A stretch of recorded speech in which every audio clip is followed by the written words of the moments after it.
amazima nkyetaagayo ku ssente nga tewali budde sigamba nti wazireese bw'oba ozirina wano ng'osobola okuzimpa. Breaking news hemu kundiga za Pastor Bujjingo zitabuse zigenze ku police nyimba bazikoze zonna ogenda kubanga ozirabirako mu maaso byonna mu maaso ogenda kubanga okolaki obirabanga bone nkola yafe aka video madisabo kampereka like awe kasotambula katuke kuli omuntu yenna eyandegadde kumanya bweno information na dala bana ba House of Prayers Ministries waliri mu Chikoni na bana ba National Unity Platform kozi mwangambidda Wonder Boy kitufu Pastor Bujjingo yagobye omusajja eyalise emitwalo 2 byonna mu maaso ogenda kubanga okola ki obyerabirako.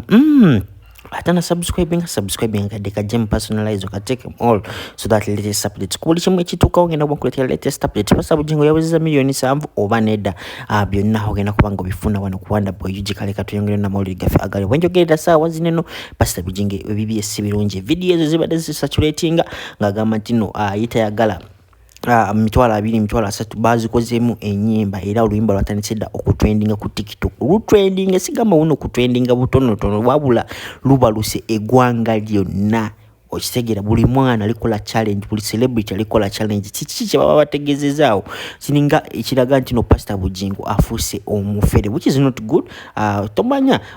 pastor bamukozi nalabiko pastor nawako pastor kakande nga asaba ssente. Okitegera sawo buwumbi bwali mu kitundu abantu tebasenga tebavayo ne batandika okumukomera. No Pastor Bujjingo ngasobola kuvayo just nabasaba milioni 7. Oba olaba milioni 7 ezo sente nyingi nyo mu comment section njagala kumanya idea yo ali kufera abantu oba nedda koze mukimaye bulungi kino zino video wanu kakwana boyiwe zigende viral ba pastor bano bonna ne baziraba ne bameranga basoma zi comment section nga bagamba tino kirabika tuli kubbanyoki abantu mujukira video gye nakola ya pastor kakandi tutabukira munyo abana bali mu WhatsApp groups musolo kunjulira na suvayo ne bagamba tino twakoze video naye abakulu ba kakandi batutabukide ngenda bakupengira kano ka video awalabya Akayimba ke bakoze malenkulete no mwana wani wakawa Pastor Bujjingo amazima nkyetaagayo ku ssente nkyetaagayo ku ssente bw'oba ozirina wano nkyetaagayo ku ssente osobola okuzirinja nkyetaagayo ku ssente oba nkyetaagayo ku ssente sigamba nti wazireese nkyetaagayo ku ssente amazima nkyetaagayo ku ssente amazima nkyetaagayo ku ssente nkyetaagayo ku ssente oba ozirina wano nkyetaagayo ku ssente osobola okuzirinja nkyetaagayo ku ssente oba nkyetaagayo ku ssente sigamba nti wazireese nkyetaagayo nga tetunnanenya Adi Budingo tusaasire ate era tusabire endigaze ezigenda mu kirabo Pentagon kuba yo already ndi 100% Budingo ayina embooke ewa Mukama Katonda mu ggulu muwulirize amazima nkyetaagayo ku ssente nga tewali budde sigamba nti wazireese bw'oba ozirina wano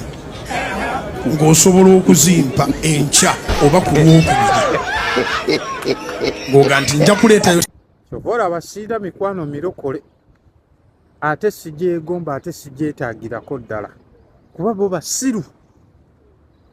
be basinga ebizibu. Omulokole y'omuntu aba ne siriimu mu kifo ky'okuumira eddagala n'addamu kwegumya n'addamu banda oga n'agende wa pasita amusabire muntu munne kati mulabe bano be baavumuddidde ettaka ate mulizza ku kiswa. Omusajja akababba ssente za Pentagon ate mumusondere endala miliyoni 10. Muza n'okwesanga ne mu ndiga eziri ewa Bujjingo mulimu abatalina ebasula balese tebawadde baana baabwe kyakulya naye nga bazessondera musajja ono miliyoni 10 azimbe. Hudhu billahi mina shaitani rajim. Bismillahi rahmani rahim. Alhamdulillah rabbil alamin. Ze ajimiti omusomi w'ekitabo era omusomi w'edduwa. Nkosa kyoto kino ekyoto kino kiba kitagombolola. Lwaliro ku kyoto kuno kunyambira abantu bange. Buli muntu yenna alina ekizibu kye ojja ku kyoto kino n'osula akabani n'enkusabira. Buli alina ekizibu naddala mu abali e Bulaaya n'ompereza amannya. Naye nga sula mu kyoto kino n'enkusembera edduwa n'enkujjako ebizibu n'ebiba bikusumbuye. Walemererwa mirimu ki ddala mu abali e Bulaaya abali mu nsi muno mu Uganda abalemeddwa okufuna visa. Nantegeeza eri abanadamu enkozesa nkofu ku kyoto kuno yamala okusindika enkofu eyo negenda ebanja amabanja ge bakubanjiza gonna gwe yalema okufuna okuweebwa hajimiti nkozesa amazzi ku nnyanja kuno kumulengera ku mazzi wano hajimiti nga bwenyimidde olwaleero ngokumansira abanadamu bompereza ebiwandiiko byonna bye bompereza ng'oli e Bulaaya mbikwata nembizinga ne mwandika kapapula nembisula mu nnyanja nensaba Allah gwensinza asumulule ebyo bye babikulemeredde awa visa agifuna alemedde ofuna omusajja omulungi amufuna nsangeba ku namba 0752 kakati agenda kubeera muduumizi mu SFC abakomaninga SFC yokka bwe yali akomaninga land forces abadumira amagye ga kuttaka kati gonna marine air force kati General MK must prove to his commander in chief tinsobola okudumira amagye gonna successfully kati ekiddirira yagala ogaane agenda mu politics ekyo yagala ogaane agenda mu politics yes wano sitwaze situli mu kwogereza General MK agenda mugenda mwatya kamba buulire omanyi abantu abasinga eno program bagiyita ntugga lwaki tulengera kye mutalengera owulira mu Uganda yonna tewaliwo CDF atabeerangako member of parliament w'amagye mbadi si member of parliament mukwano gwange ani ono yali former CDF David Muhoozi ompulira kati kitegeeza nti UPDF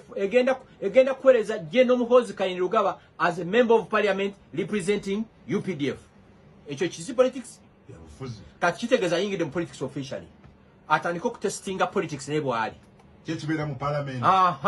kati kikulaga nti amagye agamaliriza kati agenzeewa mu byabufuzi akitegedde kubira mukama engalo ez'amaanyi akitegedde kubira mukama engalo ez'amaanyi MK is our next president kuno kumuteeka was this a transition nga bwolaba mwayi Museveni ali mukuteekateeka transition kugambye nti bonna ba CDFs ababadde abaduumizi b'amagye babaddeko ababaka ba parliament abalipresentinga ki amagye mu parliament kati agenda kuyingira awo and the sanity will return in fact wodde kirakyendaba ku ekyo abasinga ababadde abaduumizi b'amagye bamaliriza baze kubwa minisita ate ekyongeddeko bw'otunuulira yaliko General David Muhoozi Jeje Odongo yasandikanga state minister wa mineral resources kati minister foreign affairs an amazing man yajja mu internal affairs kati yakurosinga n'agenda mu foreign affairs Katumba Wamala yajja aba state minister wa lands kati nafukako minister era ne minister Katumba is also an amazing general David Muhoozi akyali state minister internal affairs yadumira ku magye kati mbadi ate mwenna mwerabidde mbadi mu intake Sandy Hust was the best mbadi naberako ADC wa president ng'omuyambi we kati amulese mu ministry yaki ya trade naye kiri ku record nti bonna ba former CDFs ba minister kakati bonna ba former CDFs Jeje Odongo minister David Muhoozi minister Katumba Wamala minister kati alesani mbadi minister kati oba bali bafuka ba minister kyekigana Muhoozi mukama mukubire engalo ez'amaanyi